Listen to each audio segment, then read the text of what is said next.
భారతదేశంలో బ్యాంకింగ్ రంగం అనేక రకాలైనటువంటి కొత్త పుంతలు తొక్కటమే కాకుండా భారతదేశంలో ఉండేటటువంటి నిమ్న వర్గాలకి అనేక మంది ప్రజలందరికీ కూడా రుణ సదుపాయం కలిగించటంలో ముందుండటం అనేటటువంటిది అభినందించాల్సినటువంటి అంశం. వీటిలలో పబ్లిక్ సెక్టార్ రంగంలో ఉండేటటువంటి బ్యాంకులు మరింతగా ముందుకు వెళ్తున్నాయి. ప్రభుత్వాల అధీనంలో ఉండేటటువంటి 12 పబ్లిక్ సెక్టార్ బ్యాంకులు ఏవైతే ఉన్నాయో, స్టేట్ బ్యాంక్ ఆఫ్ ఇండియా లాంటి పెద్ద బ్యాంకుల నుంచి పంజాబ్ అండ్ సింధ్ బ్యాంక్ లాంటి చిన్న బ్యాంకుల వరకు కూడా ప్రభుత్వాల యొక్క షేర్ హోల్డింగ్స్, వారి యొక్క పెట్టుబడులు గణనీయంగా ఈ ప్రభుత్వ రంగ బ్యాంకుల్లో ఉన్నటువంటి నేపథ్యంలో చాలా విపరీతమైనటువంటి బ్యాంకింగ్ బిజినెస్, అంటే దాదాపుగా 200 లక్షల కోట్ల రూపాయల పైచిలికే పబ్లిక్ సెక్టార్ రంగ బ్యాంకులన్నీ కూడా వారి యొక్క బిజినెస్ను చేస్తూనే ఉన్నాయి. ఈ దేశంలో ఉండేటటువంటి 145 కోట్ల జనాభాలో అనేక మందికి వారు రైతులు కానీ, లేదా చిన్న చిన్న వ్యాపారస్తులు కానీ, లేదా పెద్ద పెద్ద కార్పొరేట్ రంగానికి సంబంధించినటువంటి వ్యక్తులు కానీ, ఉద్యోగస్తులకు కానీ, అనేక మందికి నిరుద్యోగులకు కానీ, లేదా విద్యార్థులకు కానీ అనేక రూపాలలో రుణాలు అందించేటటువంటి ప్రాసెస్లో అగ్రభాగాన ఉండేటటువంటివి పబ్లిక్ సెక్టార్ రంగ బ్యాంకులు. ప్రభుత్వాల యొక్క ఆలోచనలు, ప్రభుత్వాల యొక్క ఆశయాలు, ప్రజలని ఆర్థిక పరంగా బలవంతులను చేయాలనేటటువంటి ప్రభుత్వాల యొక్క లక్ష్యాలని అధిగమించడానికి ప్రైవేట్ రంగం కంటే ప్రభుత్వ రంగంలో ఉండేటటువంటి బ్యాంకులే ఎప్పుడు కూడా ముందంజలో ఉంటాయి. ప్రపంచవ్యాప్తంగా కనుక మనం చూస్తే అన్ని దేశాల్లో ప్రైవేట్ రంగంలో మాత్రమే బ్యాంకులు ఉండటం అనేటువంటిది ఇప్పటికీ చూస్తున్నాం మనం. ఒక్క భారతదేశంలో మాత్రమే మెజారిటీ ఆఫ్ ది బ్యాంకింగ్ రంగం పబ్లిక్ సెక్టార్ రంగంలో ప్రభుత్వాల అధీనంలో ఉండటం. సో వాటికి దీటుగా కొన్ని ప్రైవేట్ బ్యాంకులు ఏవైతే ఉన్నాయో వాటికి దీటుగా వారు కూడా వ్యాపారం చేయటం అనేటిని మనం చూస్తున్నాం. కానీ ఇద్దరి మధ్యలో ఉండేటటువంటి ఒక బేసికల్ తేడాని కనుక మనం గమనిస్తే, లాభం అనేటటువంటిది మన ప్రధానమైనటువంటి ధ్యేయం అనేటటువంటి రీతిలో ప్రభుత్వ రంగంలో ప్రైవేట్ రంగంలో ఉండేటువంటి బ్యాంకులు పనిచేస్తాయి. లాభార్జన ధ్యేయం కాదు. సొసైటీని అంటే సమాజాన్ని అభివృద్ధి చేయటం, సమాజంలో ఉండేటటువంటి అనేక మంది వ్యక్తుల యొక్క ఆర్థికపరమైనటువంటి ప్రగతిని సాధించటం మన ప్రధాన ఉద్దేశమని పబ్లిక్ సెక్టార్ రంగ బ్యాంకులు చేస్తున్నాయి. సో ఇటువంటి నేపథ్యంలో బ్యాంకులు కనుక బలహీనపడితే తప్పనిసరిగా దాని ప్రభావం దానిలో దాచుకున్నటువంటి డిపాజిట్దారుల మీద పడుతుంది. అదే రకంగా ఎదుగుతున్నటువంటి బ్యాంకింగ్ రంగం ఆగిపోయేటటువంటి ప్రమాదాలు ఉన్నాయి. సో ఈ నేపథ్యంలో 2 ప్రధానమైనటువంటి అంశాల మీద మనం ఒక దృష్టి సారించాలి. ఇవన్నీ కూడా మనం నాలెడ్జ్ని పెంచుకోవడం కోసం మాట్లాడుకునేటటువంటి మాటలు, ఇవన్నీ కూడా పరిష్కారాలు కూడా దొరుకుతాయి. సో ఈ ప్రాసెస్లో మనం మాట్లాడితే ముఖ్యంగా మొట్టమొదటి ప్రశ్న గోల్డ్ లోన్స్. అంటే బంగారం ఇవాళ చాలా హెచ్చు మొత్తంలో అనేక మంది ప్రజల దగ్గర ఉన్నటువంటి సందర్భంలో బంగారం ధర సంవత్సరానికి కూడా చాలా ద్విగుణీకృతంగా పెరుగుతున్నటువంటి నేపథ్యంలో లోన్లు ఇచ్చేటటువంటి కూడా బంగారం మీద రుణాలు తీసుకోవడం అనేటటువంటిది చాలా ఒక అద్భుతమైనటువంటి ఒక ప్రాఫిటబుల్ ఏరియాగా బ్యాంకులు పరిగణిస్తున్నాయి వాటిల్ని. సో బ్యాంకులు వాటిల్ని పరిగణించడమే కాకుండా వాటిల్ని తిరిగి మదుపు చేసేటటువంటి ప్రాసెస్లో బంగారాన్ని కుదోబెట్టి వాటి మీద రుణాలు తీసుకుని వారి యొక్క వ్యాపారాలు చేసుకునేటటువంటి వారు కూడా చాలా ఎక్కువలో ఉన్నారు. కోఆపరేటివ్ రంగం విరివిగా రుణాలు ఇస్తోంది. గ్రామీణ బ్యాంకులన్నీ కూడా విరివిగా రుణాలు ఇస్తున్నారు. ఇక పబ్లిక్ సెక్టార్ రంగ బ్యాంకులు అయితే చాలా పెద్ద మొత్తంలో రుణాలను అందిస్తుంది గోల్డ్ లోన్ మీద. ఇటువంటి గోల్డ్ లోన్స్ అనేటటువంటిది భారతదేశంలో నార్త్తో కనుక కంపేర్ చేస్తే సౌత్లోనే ఎక్కువగా ఈ రుణాలు ఉండటం అనేటటువంటి మనం చూసాం.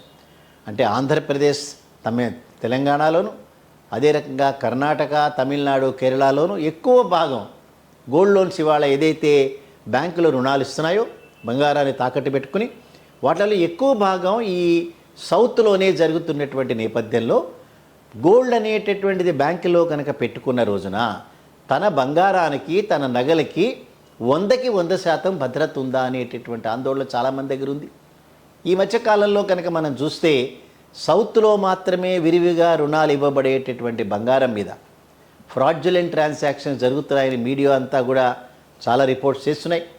అనేక భాగాల్లో నిన్ననే ఒక గోవాలో జరిగినటువంటి ఒక ఇన్సిడెంట్లో బంగారాన్ని కొంతమంది స్టాఫ్ దాన్ని ఎత్తుకుని పోయినారు అనేటటువంటి ఒక వార్తని చూసిన తర్వాత అక్కడ ఉన్నటువంటి ప్రజలందరూ కూడా తన బంగారం సేఫ్గా ఉందా లేదా అనేటటువంటి ఎంక్వైరీ చేసే సందర్భాలు మీడియా రిపోర్ట్ చేసింది. అదే రకంగా మన 2 తెలుగు రాష్ట్రాల్లో కూడా చాలా విరివిగా బ్యాంకులన్నీ రుణాలు ఇస్తున్నటువంటి నేపథ్యంలో ప్రతి నెలకి 2-3 సందర్భాల్లో బంగారానికి సంబంధించినటువంటి ఫ్రాడ్స్ జరిగినాయి. కొంతమంది బంగారాన్ని ఎత్తుకుని వెళ్ళిపోయినారు, దానిలో స్టాఫ్ పాత్ర ఉంది. అదే రకంగా ఫేక్ గోల్డ్ అంటే ఒరిజినల్ గోల్డ్ కాకుండా డూప్లికేట్ గోల్డ్ని పెట్టి రుణాలు తీసుకున్నారు అనేటటువంటి వార్తలు వస్తున్నాయి. గోల్డ్ అనేటటువంటి ఉన్నదాన్ని రీప్లేస్ చేస్తూ దానికి వేరే నకిలీ బంగారాన్ని పెట్టినారు అనేటటువంటి వార్తతో నిజమైనటువంటి బంగారం తాకట్టు పెట్టినటువంటి వ్యక్తులు చాలా ఆందోళనతో గురవుతున్నారు.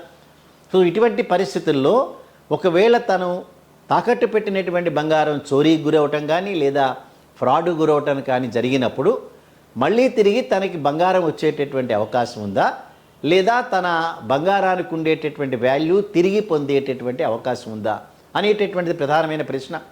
సో దీనికి అథెంటికేటెడ్గా మనం చెప్పదలుచుకుంది ఏదైతే అగ్రిమెంట్ అనేటటువంటిది బ్యాంకులకి బంగారం తాకట్టు పెట్టినటువంటి వ్యక్తులకి మధ్యలో జరుగుతుందో దానిలో 100% బంగారం తాకట్టు పెట్టినటువంటి వ్యక్తులకి బ్యాంకు నుంచి పొందేటటువంటి చట్టపరమైనటువంటి హక్కు వారికి ఉందని చెప్పి మనం తెలియజేయాలి.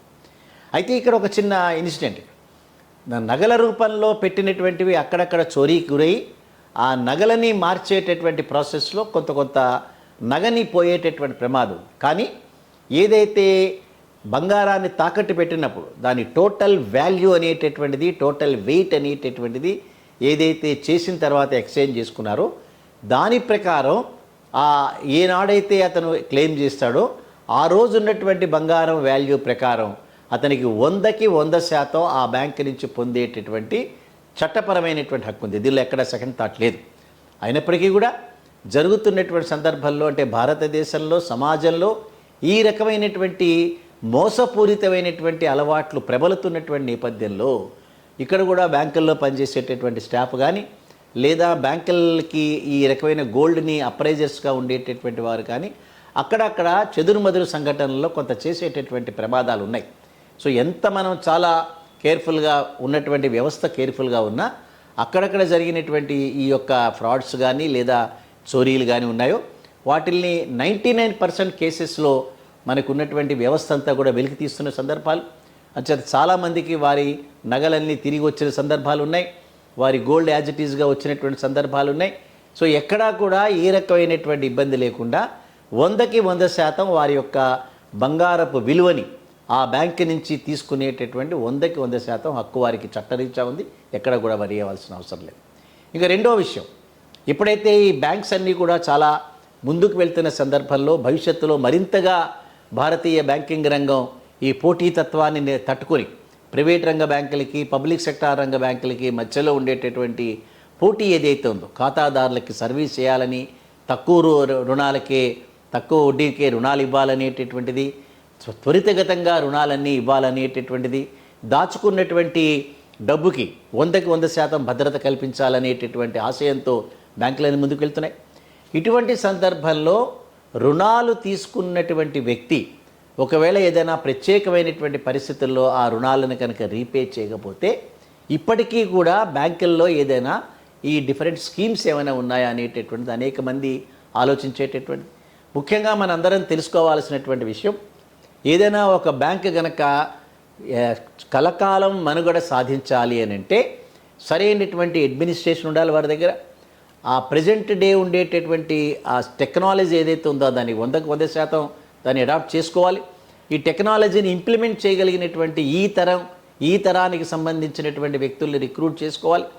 సో ఇవన్నీ చేసిన తర్వాత వారి దగ్గర ఎవరైతే డిపాజిట్ చేసుకున్నారో అది ఆ బ్యాంకు మనుగడకి ఆక్సిజన్ లాంటిది. సో ఆ డిపాజిట్ దారికి 100% వారికి భద్రత కల్పించాలి, గౌరవాన్ని కల్పించాలి. ఎప్పుడు ఏ రకమైనటువంటి వారి యొక్క ఎంక్వైరీస్ ఉన్నా కూడా తక్షణమే దాన్ని అటెండ్ చేయాలి. సో అటువంటి వ్యక్తికి తన వడ్డీతో పాటు రుణాన్ని రీపే చేసేటటువంటి సిస్టమ్ ఉన్నటువంటి నేపథ్యంలో వాటిల్ని మళ్లించి రుణాలు ఇచ్చినటువంటి ఆ రుణగ్రహీతలు ఎవరైతే ఉన్నారో వాళ్ళు రీపే చేయని రోజున తప్పనిసరిగా బ్యాంకు మనుగడే ప్రమాదంలోకి పడేటువంటి అవకాశాలు ఉన్నాయి. గడిచినటువంటి 2-3 సంవత్సరాల కాలంలో చూస్తే అతిపెద్ద బ్యాంకులు యునైటెడ్ స్టేట్స్ ఆఫ్ అమెరికాలో బొక్కబొర్లబడ్డాయి. ఇవన్నీ కూడా రుణాలు తీసుకున్నటువంటి వ్యక్తులు తిరిగి వాటిల్ని రీపే చేయకపోవటం, రీపే చేయడానికి ఉండేటటువంటి సరైనటువంటి ఒక స్కీమ్స్ లేకపోవటం అనేది మనం చూసాం. ఈవెన్ భారతదేశంలో కూడా అనేక మంది దాదాపు 7-8 లక్షల కోట్ల రూపాయల పైబడి రుణాలను మాఫీ చేస్తూ పోతున్నారు. సో ఇవి తిరిగి రావు అనేటటువంటిది బోర్డులన్నీ కూడా యాక్సెప్ట్ చేస్తున్నాయి. సో రుణాలు తీసుకున్నప్పుడు ఉండేటటువంటి ఆ రకమైనటువంటి కృత నిశ్చయం, ఇచ్చినప్పుడు ఉండేటటువంటి ఇంట్రెస్ట్లు ఇవన్నీ కూడా రికవరీ ప్రాసెస్లో రిఫ్లెక్ట్ అవటం లేదు. ఈ రిఫ్లెక్ట్ కానిటువంటి రోజున తప్పనిసరిగా డిపాజిట్దారుడు నష్టపోయేటటువంటి ప్రమాదాలు ఉన్నాయి. అందుకని రుణగ్రహీతలు ఎవరైతే ప్రత్యేకమైన పరిస్థితుల్లో వారు రుణాలను రీపే చేయలేకపోతున్నారో ప్రతి బ్యాంకులో కూడా ఇప్పటికీ కూడా ఒక వన్ టైం సెటిల్మెంట్ రూపంలో ఇప్పటికీ స్కీమ్స్ ఉన్నాయి. ఇవన్నీ త్వరితగతిన పరిష్కరించేటటువంటి ఆ స్కీమ్స్ అన్నీ కూడా వాటికి ప్రభుత్వాల యొక్క అనుమతి కూడా ఉన్నాయి. మొన్ననే నిర్మలా సీతారామన్ గారు మాట్లాడుతూ బ్యాంకుల యొక్క చీఫ్ ఎగ్జిక్యూటివ్స్ అందరినీ కూడా అడ్రస్ చేస్తూ బారోవర్ని అన్నెసెసరీ వారిని ఓవర్ బర్డెన్ చేయకండి, అందుకని వారికి కావాల్సినటువంటి రుణాలు ఏవైతే మీరు త్వరితగతిన వారికి ఇస్తున్నారో దానిలో ఇన్సూరెన్స్ ప్రొడక్ట్స్ని దానిలో ఇంక్లూడ్ చేయటం లేదా అనవసరమైనటువంటి హిడెన్ ఛార్జెస్ వేసి రుణం రికవరీ కానటువంటి పరిస్థితిని మీరు క్రియేట్ చేయకండి అన్నిటిని చాలా క్లియర్గా చెప్పారు. అందుకని రుణగ్రహీతలు ఎవరైతే ఉన్నారో వారు తప్పనిసరిగా దాన్ని రీపే చేయాల్సినటువంటి బాధ్యత, ఏదైనా కనుక ప్రత్యేకమైన పరిస్థితుల్లో వారు కనుక రీపే చేయలేకపోతే అక్కడ ఉండేటటువంటి ఒక స్కీమ్ని దాన్ని ఎవాల్వ్ చేసుకుని రీపే చేయాల్సినటువంటి బాధ్యత చట్టరీత్యా న్యాయస్థానాల మీద ఉంది. అదే రకంగా న్యాయస్థానాలు కూడా తప్పనిసరిగా వీటి విషయంలో చాలా సీరియస్గానే ఉండి త్వరితగతిన కేసుల్ని పరిష్కరించేటటువంటి అవకాశాలు కూడా పరిశీలించాలి. ఇవన్నీ కూడా ఒక్కసారి ఫైనాన్షియల్ ఇన్స్టిట్యూషన్ కనుక ఏదైనా చిన్న కనుక హాని జరిగితే లక్షలాది మంది నష్టపోయేటటువంటి ప్రమాదాలు ఉన్నటువంటి నేపథ్యంలో పబ్లిక్ సెక్టార్ రంగ బ్యాంకులకి ప్రభుత్వాలు యజమానిగా ఉన్నటువంటి సందర్భంలో వారు వెన్నుదన్నుగా నిలబడినా ప్రైవేటు బ్యాంకులు మూతబడేటటువంటి ప్రమాదాలు ఉంటాయి ఇటువంటివి. అందుకని ఏదైనా ప్రత్యేకమైన పరిస్థితుల్లో రుణగ్రహీతలు రుణాన్ని రీపే చేయకపోతే ఉన్నటువంటి స్కీమ్స్ని ఆల్రెడీ ఉన్నాయి, అనేక రకాలైనటువంటి స్కీమ్స్ ఉన్నాయి, వాటి ద్వారా కొంత ప్రయోజనం పొంది వాటిని రీపే చేయాల్సిన బాధ్యత మాత్రం వారి మీద ఉంటుంది.